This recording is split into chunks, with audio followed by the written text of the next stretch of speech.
conhecer mesmo de pregação lá na igreja, alguns pregadores que iam lá, e depois eu conheci o Gabriel e nós andava aí de manhã, circo de oração, de tarde, de noite, de madrugada. Moço. Então, assim, era bacana, entendeu?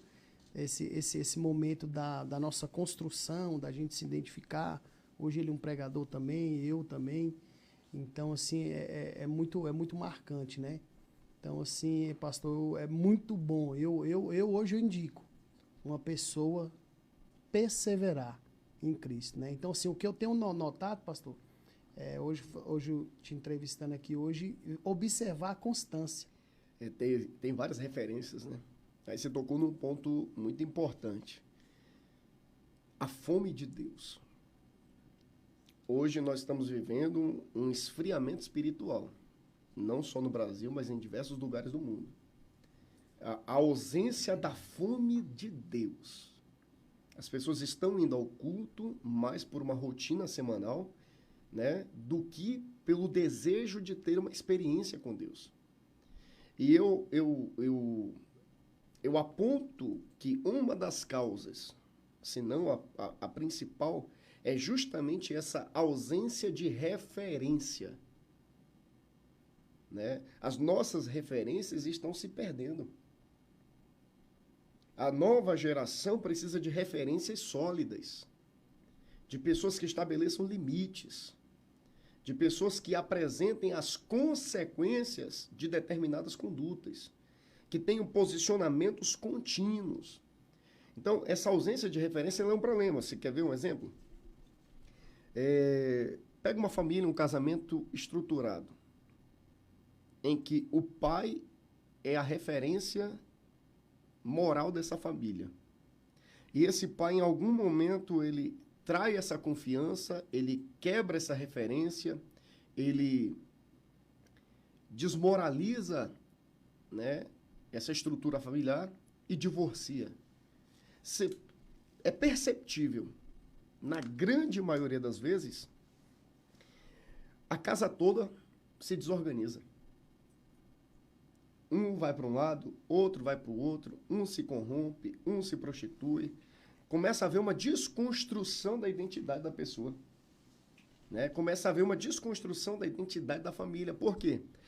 É necessário a referência para servir de modelo e de parâmetro de conduta. Então, hoje, o nosso problema não é a ausência de Deus em si, mas a ausência de pessoas com valores e convicções firmes, sólidas, com princípios inegociáveis. A nossa geração precisa que os homens de Deus tenham coragem de dar a cara para bater. Que os homens de Deus parem de se preocupar com seu prestígio pessoal, com a sua credibilidade, com o politicamente correto e comece a defender a causa de Cristo. Ainda que isso lhe custe curtida, né? Inscritos em canal, visibilidade, credibilidade ou até mesmo para aqueles que dependem de agendas, custe agendas também. Porque mais importante do que agradar homens é agradar a Deus. E quando eu falo sobre isso, eu penso muito em Abraão. Você já parou para pensar que Deus disse para Abraão, sai-te da tua terra? Por que ele não disse, saia da sua terra? Porque ele disse, sai-te.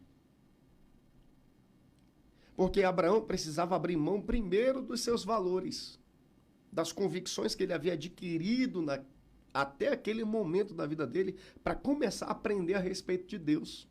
Porque Deus esperava que Abraão se colocasse na presença dele, não para só receber bênção, mas para ser canal de bênção.